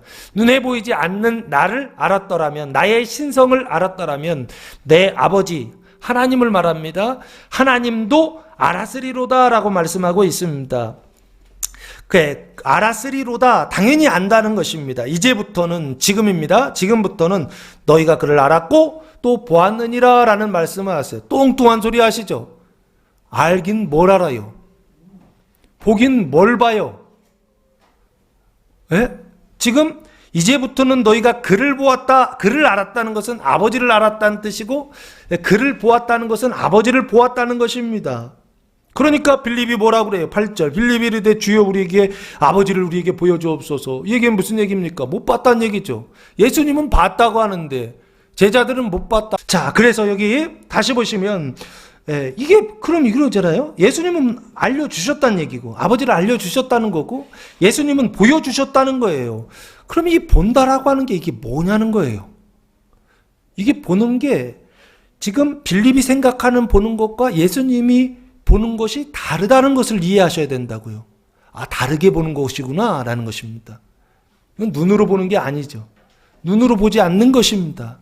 하나님의 말씀으로 보는 것인데 알았다는 것을 이해하려면 보았다는 것이 이해가 되면 알았다도 이해가 돼요. 아버지를 보았다, 아버지를 알았다라고 하는 것의 가장 대표적인 예가 무엇인지 아십니까? 여기서 아버지를 보았다는 것에 대한 가장 대표적인 언약이 있어요. 아버지를 보는 언약이요. 욥기 42장 한번 보시기 바랍니다. 욥기 42장 5절 말씀에 보시면 욥이 마지막 회개하나이다 라고 하면서 이런 얘기를 하더라고요. 내가 주께 대하여 귀로 듣기만 하였사오나 이제는 눈으로 주를 배움나이다 라고 말씀하고 있어요. 봤어요? 못 봤습니까? 봤습니다. 누구를 봤죠? 아버지 하나님을 보았죠. 그 아버지 하나님을 눈으로 보았다라고 하는 것은 3차원적인 시각적인 차원에서 보았다라고 하는 이런 차원이 아니에요. 욥이 여기서 아버지 하나님을 보았다라고 하는 것은 무엇을 통해서 보았다라고 하는 것입니까? 욥기 38장 폭풍 가운데 하나님께서 나타나시죠. 38장, 39장, 40장, 41장 하나님 나타나셔서 말씀하시죠. 그 말씀하실 때에 이게 하나님이다 라고 하는 것을 말씀해 주셨다고요. 네가 생각하는 하나님과 하나님이 하나님 자신을 소개하시는 장면이 달랐다고요. 근데 그 하나님이 누구냐라고 했을 때 이게 하나님이다 라고 하나님이 자기를 까서 보여주셨다고요. 그걸 계시라고 하지 않습니까? 그 계시하실 때 38, 39, 40, 41장까지 보여주시니까 욥이 이제는 귀로만 듣다가 무엇을 통해 눈으로 주를 배움나이다 라고 그렇게 고백하고 있는 것입니다. 이때 욥이 본 것이 뭐냐고요? 하나님은 어떤 분이시다? 종이요 섬기는 자다라고 말씀하셨던 것입니다. 그 종이요 섬기는 하나님을 보았던 것입니다. 어떻게 해요? 세상을 창조하실 때 종으로 섬기시고 그리고 세상을 운영하실 때 경영하실 때 종으로 섬기시는 하나님의 모습을 하나님 자신이 보여주셨어요. 예를 들면 땅에 기초를 놓을 때 너 어디 있었느냐? 내가 놨다 그 얘기죠. 땅에 기초를 놓는 일은 주인이 하는 일입니까? 종이 하는 일입니까? 종이 하는 일입니다. 우리는 이게 위대한 일이고 거대한 일이기 때문에 하나님만이 하시는 전능하신 일이기 때문에 와 하지만 그 와 하는 일들이 실제 내용으로 보면은 뭐 하는 일이냐라고 했을 때 종이 땅에 기초를 놓았다는 거예요. 하나님이 종이 되셔서 땅에 기초를 놓으시고 그리고 섬기는 자가 되어서 세상을 경영하고 계시더라는 거예요. 까마귀 새끼가 배가 고파서 깍깍거릴 때 그 까마귀 새끼의 그 배고픔을 해결해 주는 자가 누구냐? 나다. 그 얘기하셨거든요. 그리고서 그 뒤에 뭐 말 얘기도 나오고 리워야단 얘기도 나오고 짐승들 얘기들이 막 나오지 않습니까? 그 얘기들이 다 뭐냐고요. 타조 얘기도 나오고 말들 얘기도 나오고 다 무슨 얘기냐고요. 기르시고 먹이시는 분이 바로 나다. 이 얘기를 하셨다고요. 그 얘기를 하고 나니까 욥이 뭘 보았다고요? 온 세상을 보면서 종이요 섬기는 자로 일하시는 하나님이 보이기 시작했던 것입니다. 그래서 욥이 고백하는 거예요. 귀로만 듣다가 이제는 눈으로 배움나이다 라고요. 여기요. 그를 보았고 그를 보았다. 그를 알았고 그를 보았다라고 했을 때 하나님을 알고 하나님을 본다라고 하는 것은 뭘 얘기하느냐라고 했을 때 눈으로 보이는 어떤 귀신이 나타나는 거 이런 걸 하나님을 본다라고 생각한다고요. 그건 말고요. 그것도 중요할 수 있습니다. 하도 보여줘도 못 알아들으면 보여주실 때도 있어요. 근데 그런 거 말고요. 진짜를 보시라고요. 그 위대하신 하나님, 그 크신 하나님, 이 세상을 통치하시고 다스리시는 하나님, 종이요 섬기는 자로 이 세상을 경영하시고 운영하시는 하나님을 보시라고요. 그리고 또 하나요. 이것의 신앙적인 의미는 무엇입니까? 형제의 발을 씻어주는 고난받는 하나님을, 세상의 발을 씻어주는, 세상의 사망을 씻어주는, 세상의 죄와 사망을 씻어주는, 그 씻어주기 위하여 고난받는 하나님을 보라 라고 하나님이 말씀하고 있는 것입니다. 그걸 보았다는 것입니다. 고난받는 하나님을 보았다라고 하는 것입니다. 수고하시는 하나님을 보았다라고 하는 것입니다. 섬기시는 하나님을 보았다는 것입니다. 그래서 이제부터는 이라고 말하는 거예요. 예수님이 너희가 알았고 보았다 했을 때 왜 이제부터냐 했을 때 이제라고 하는 기준이 지금입니다. 그 지금이 왜 기준인가 봤더니 13장 1절 말씀해 보시면, 오늘 본문 요한복음 13장 1절에 보시면 그 날짜가 이렇게 나와 있습니다. 13장 1절, 6월절 전에 예수께서 자기가 세상을 떠나 아버지께로 돌아가실 때가 이른 줄 아시고 세상에 있는 자기 사람들을 사랑하시되 끝까지 사랑하시니라. 6월절 전이라고 돼 있죠. 그 다음에 세족식이 나와요. 제자들의 발을 씻어주시고, 그리고 성만찬이 나와요. 성만찬은 간단하게. 그러면 이 날이 무슨 날이에요? 6월절 전날. 목요일이죠? 이해되세요? 지금 목요일 밤이에요. 6월절 전날 목요일 밤에 제자들과 뭐하고 계세요? 성만찬 예식하기 바로 성만찬 예식한 이후에요, 지금요. 그리고 나서 지금 이후니까 이전이 그 목요일 저녁 성만찬 후죠. 그죠? 그리고 이유가 뭐냐면 18장 1절 한번 보세요. 요한복음 18장 1절. 이때까지가 지금 앞에 아까 13장부터 18장까지가요. 목요일 하루 저녁에 일어난 일이에요. 굉장히 많은 양이죠. 18장 1절에 보시면 예수께서 이 말씀하시고 제자들과 함께 기드론 시내 건너편으로 나가시니 그곳에 동산이 있는데 제자들과 함께 들어가시니라. 그 동산에서 잡혀가시는 거예요. 잡혀가셔서 고난당하시고 신문당하시고 십자가에 달려 돌아가시는 장면이 요한복음 19장에서부터 이제 나오기 시작하는 것입니다. 그러면 여기요, 이 날이 무슨 날이냐라고 했을 때 이제부터 예수님께서 말씀하신다고요. 너희가 그를 알았고 보았다라고 하는 것입니다. 그러면 알았다라고 하는 것은 무엇입니까? 예수님을 통하여서 뭐 하시는 거예요? 돌아가실 것이요. 지금 예수님께서 세족식을 하시고 예수님께서 성만찬을 하시고 이것을 다 메시지라고요. 내가 이 일을 할 것이다 라고 하는, 이게 하나님이다 라고 하는 것에 대한 메시지라고요. 하나님은 누구다? 제자들의 발을 씻어주는 자가 하나님이다 라는 것입니다. 제자들의 사망을 씻어주는 자가 하나님이다 라는 것입니다. 내가 이전에 제자들의 몸을 씻어주었고 지금 너희의 몸을 씻었으니까 이제는 너희의 발만 씻으면 되는데, 그 몸과 발을 씻어주는 자, 그분이 바로 누구다? 하나님이시다 라고 예수님께서 말씀하셨던 것입니다. 왜요? 다 보여주셨기 때문에 그렇습니다. 이게 하나님이다라고 하는 것을 보여주셨다고요. 고난받는 하나님에 대하여 보여주셨다고요. 발 씻어주는 하나님에 대하여 보여주셨다고요. 믿음이 연약한 자들이요, 믿음이 없는 자들의 그 몸과 발을, 그 죄와 사망을 씻어주기 위하여 몸소 그 값을 치러주시는 분이요, 그 대가를 치러주시는 분이요, 십자가에 달려 돌아가시는 그분이요, 그분이 바로 누구다? 이게 하나님이다라는 것입니다. 이게 성부다라는 것입니다. 이게 하나님의 사랑이다라는 것입니다. 이렇게 하나님이 여러분을 사랑하셨다라고 하는 것입니다. 할렐루야. 이 하나님을 믿으시기 바랍니다. 여러분 안에 막 사랑이 막 샘솟듯이 올라올 것입니다. 이 하나님의 사랑이 여러분 안에 있을 때 이 안에 사랑의 발전기가 막 올라오는 거예요. 고난받는 하나님이 하나님이라고 나는 원망의 조건이라 생각하고 근심의 조건이라고 생각하고 이것 때문에 근심하고 이것 때문에 원망했는데 나를 찾아오시는 하나님이 고난받는 하나님이시라고? 나를 힘들게 하시는 하나님이시라고? 내 평생의 과정을 통하여서, 내 평생의 삶의 여정을 통하여서 나를 늘 힘들게 하셨던, 나를 늘 내 맘대로 하지 못하게 하셨던, 내 생각대로, 내 뜻대로, 내 감정대로 하지 못하게 하셨던 그분이 바로 하나님이시라고? 예수님께서 이제부터는 너희가 그를 알았고 보았느니라. 그분을 아시기 바랍니다. 그분을 보시기 바랍니다. 그분은 이분이다 라고 예수님 말씀하셨고 지금 다시 한번 말씀드리는 겁니다. 고난받는 하나님이, 고난 가운데 찾아오시는 하나님이, 여러분의 삶을 그렇게 운영하시고 경영하시는 하나님이 바로 나의 아버지시고 예수님의 아버지시고 여러분을 낙원에 들어가게 하시는 하나님이시다 라고 예수님께서 말씀하고 있는 것입니다. 그 하나님을 보라는 것입니다. 그때 8절 빌립이 이르되 주여 아버지를 우리에게 보여주옵소서. 못 봤다는 얘기입니다.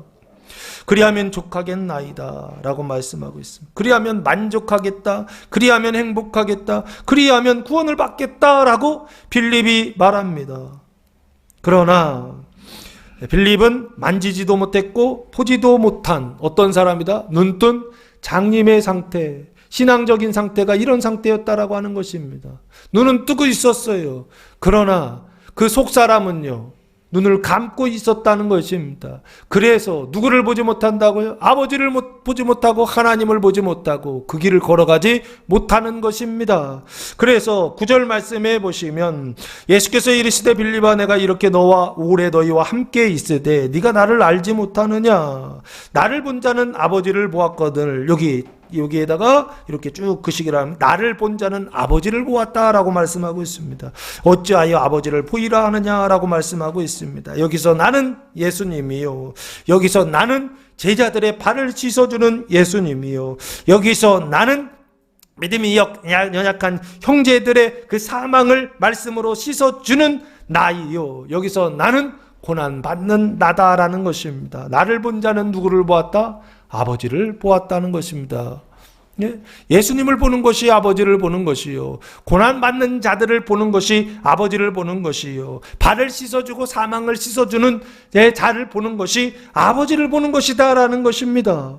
어찌하여 나를 보이라 하느냐, 아버지를 보이라 하느냐. 10절 내가 아버지 안에 거하고 아버지는 내 안에 계시다라는 것입니다. 네가 믿지 아니하느냐라고 믿으라라고 하는 것입니다. 내가 너희에게 이르는 말은 스스로 하는 것이 아니라 아버지께서 내 안에 계셔서 그의 일을 하시는 것이다라고 말씀하고 있습니다.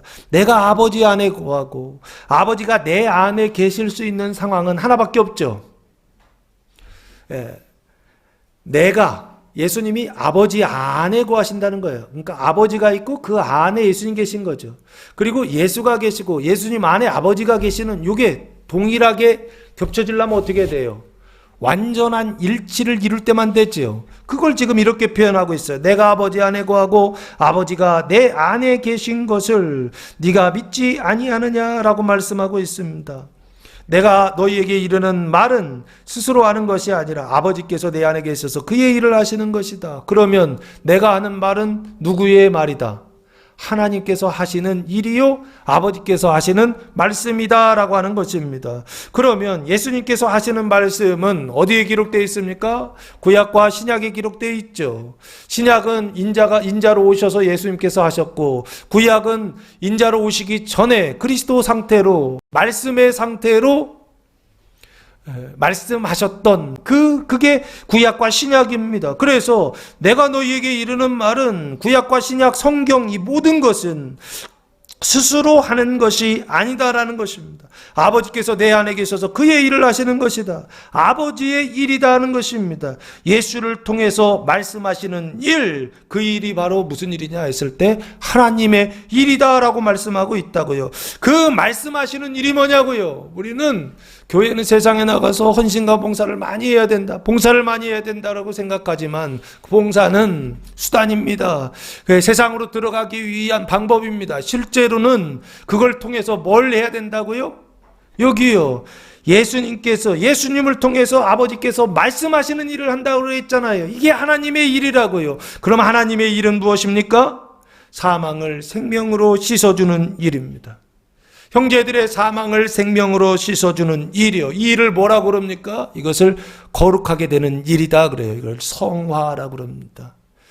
교회가 성화되는 일이요. 그 교회가 성화되는 일, 그것은 하나님의 말씀을 통하여서 믿음이 연약한 자들의 발을 씻어주고 사망을 씻어주는 하나님의 일이다라고 말씀하고 있습니다.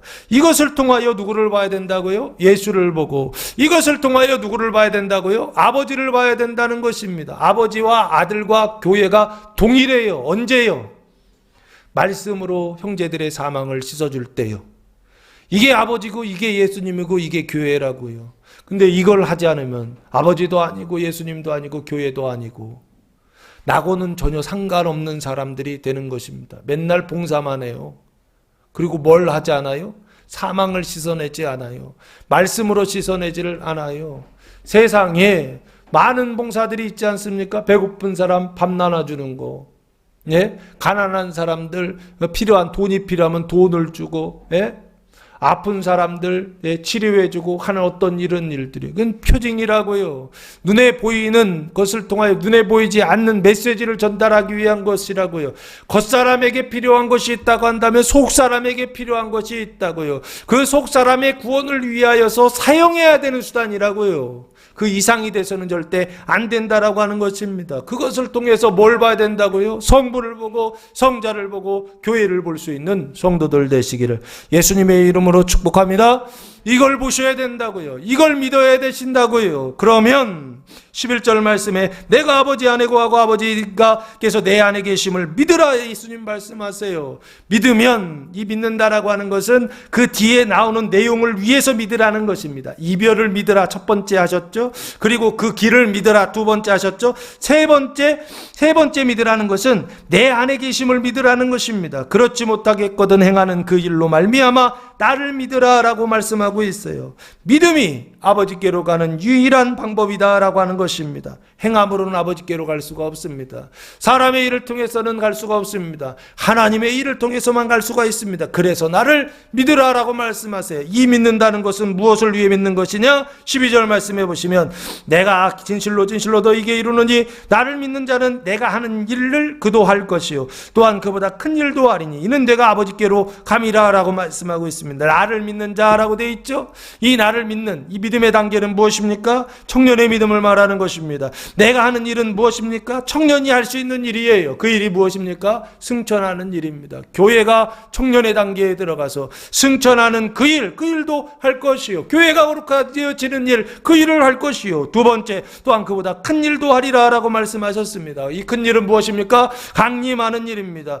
장년의 믿음을 가진 자들이 그보다 더 큰 일이요. 승천하는 일, 그 다음 단계요. 강림하는 일도 할 것이다라는 것입니다. 그 강림하는 일은 무엇입니까? 교회가 세상에 발을 씻어주는 것입니다. 교회가 세상에 죄를 씻어주는 것입니다. 그 사망을 씻어주는 것입니다. 그것을 그보다 큰 일이다라고 말씀하고 있습니다. 그 큰 일은 무엇입니까? 바다를 씻어주는 것입니다. 그 강들을 씻어내는 것입니다. 생명의 강이 흘러서 그 강가에 있는 나무들이 살아나고 죽었던 바다가, 사망의 바다가 생명의 바다로 만들어가는 그 큰 일, 그 일을 누가 할 수 있다? 지금 너희가 할 수 있다라고 예수님께서 말씀하고 있는 것입니다. 그 일을 위하여 나를 믿어라 라고 말씀하고 있어요. 사랑하는 성도 여러분, 예수님께서 강림하시는, 교회가 세상 속에 강림하는 이 일까지도, 이 예수님까지도 믿으시기 바랍니다. 주님께서 그 일을 여러분에게 요구하실 것입니다. 그 일을 여러분에게 권면하실 것입니다. 바다에 가서 그물을 던져라. 믿지 않는 자들의 그 몸을 씻어 주어라. 그 말씀을 하실 때에 여러분은 죽을 마실 것입니다. 그러나 그것을 믿으시기 바랍니다. 그것이 낙원에 들어가는 길이요. 그것이 우리가 어디에? 아버지 집에 거하는 유일한 방법이다라고 하는 것입니다. 그래서 13절 말씀해 보시면 너희가 내 이름으로 무엇을 구하든지 내가 행하리니 이는 아버지로 하여금 아들로 말미암아 영광을 받으시게 하려 함이라라고 말씀하고 있습니다. 너희가 내 이름으로 무엇을 구하든지 내가 행하리니. 그래서 성도들이 어떻게 해요? 자기 구하고 싶은 거 마음대로 구했어요. 그랬더니 하나님 들어주시던가 안 들어주시던가요? 안 들어주세요. 왜 안 들어주시죠? 여기서 너희가 내 이름으로 무엇을 구하든지 할 때 무엇을 구하든지 다 들어준다, 이게 중요한 게 아니고 너희가가 중요합니다. 그 너희는 어떤 너희입니까? 나를 믿는 너희입니다. 떠나가는 나를 믿는 너희요. 그 길이요. 그 길이 아버지께로 가는 길인 것을 믿는 너희요. 그리고 마지막 너희요. 강림하는 너희요. 강림하는 나를 믿는 너희를 이야기하는 것입니다. 그 너희가 내 이름으로 무엇을 구한다 할 때 무엇은 아무거나 구하지 않습니다. 내 맘대로 구하지 않습니다. 돈을 구합니까? 사람을 구합니까? 다 가짜고 진짜 구하는 것은 무엇입니까? 1번과 2번, 첫째 번과 두 번째 것을 구합니다. 첫 번째는 내가 하는 일을 그도 할 것이요 할 때 이 일이요 교회가 승천하는 일을 구할 것이요. 두 번째는 그보다 큰 일도 하리니 교회가 강림하는 일을 구할 것이다 라고 하는 것입니다. 이건요. 예수님이 이걸 아세요. 너희가 구하는 건 이 두 가지입니다. 하나님의 뜻대로 구하는 거지 우리 마음대로 구한다고 한다면 예수님이 얘기하시지 않았을 것입니다. 왜요? 실제로 이 얘기했다면 이게 보증수표잖아요. 그죠? 그냥 백지수표 하나 주시고서 니네 쓰고 싶은 대로 써 이거잖아요. 이 뜻은 그 뜻이 아닙니다. 애들한테 수표 준다는 얘기가 아니에요. 아버지의 뜻과 일치가 되어 있는 청년과 장년의 단계에 들어간 교회들에게 이 수표를 주시겠다는 거예요. 너희가 내 이름으로 무엇을 구하든지 내가 행할 것이다 라는 것입니다. 그 얘기는 무슨 얘기입니까? 반드시 하신다는 얘기입니다. 100% 행하신다는 것입니다. 내가 기도했는데 안 됐다 그러면 내가 하나님의 뜻대로 구하는 게 아니에요. 이는 아버지로 하여금 아들로 말미암아 영광을 받으시게 하려 함이다 라고 되어 있습니다. 아주 목적이 분명하죠. 아버지로 하여금이라 했잖아요. 아버지 하나님이 아들로 말미암아 영광을 받으시게 하려 함이다라고 되어 있는 것입니다. 그러면 아버지가 아들로 말미암아 영광을 받는다. 이 영광이라는 단어가 독사조입니다. 그 독사조가 무엇입니까? 영광스럽게 하다. 영광으로 가득 차다라는 것입니다. 영광으로 가득 차. 아버지가 영광으로 가득 차는 게 뭐냐고요? 아들로 말미암아 호모 크리스찬으로 말미암아 보시면 좋을 것 같아요. 머리가 되시는 예수님과 몸된 그 교회가 하나가 되어서 그들로 말미암아 영광을 받는다는 것입니다. 교회가 승천을 하고 교회가 강림하여 아버지께서 영광을 받으시기 위하여 무엇이든지 구하라 이 뜻입니다. 14절 다시 한번 강조합니다. 내 이름으로 무엇이든지 내게 구하면 내가 행하리라. 사랑하는 성도 여러분, 교회가 승천하는 일을 구하시기 바랍니다. 교회가 강림하는 일을 구하시기 바랍니다. 교회가 승천하기 위하여 고난받는 일, 믿음이 강한 자들이 믿음이 연약한 자들의 그 죄와 사망을 씻어내기 위하여 기꺼이 그 길을 걸어가고 그 길들을 감당하는 그 일들을 위하여 우리가 기도하고 그 일들을 우리가 실천하며 순종하며 나아갈 때에 주님께서 이 일들이 우리의 삶 속에 지금 여기에 하나님의 천국 낙원이 이루어지고 세워지고 여기서부터 우리가 이것을 경험하게 될 줄로 믿습니다. 기도하겠습니다. 사랑과 은혜가 풍성하신 아버지 하나님, 감사와 찬송과 영광을 올려드립니다. 이번 주간 인자가 나타나는 데가 곧 길이요 진리요 생명이니 복음이 선포될 때 말씀을 믿고 따름으로 신령한 집으로 세워지는 교회와 성도들 되게 하옵소서. 이제는 우리 주 예수 그리스도의 은혜와 하나님 아버지의 무한하신 사랑하심과 성령의 교통하심이 사랑하는 성도들 머리 위에와 가정 위에와 교회 위에 이제로부터 영원토록 함께 하시기를 간절히 축원하옵나이다. 아멘.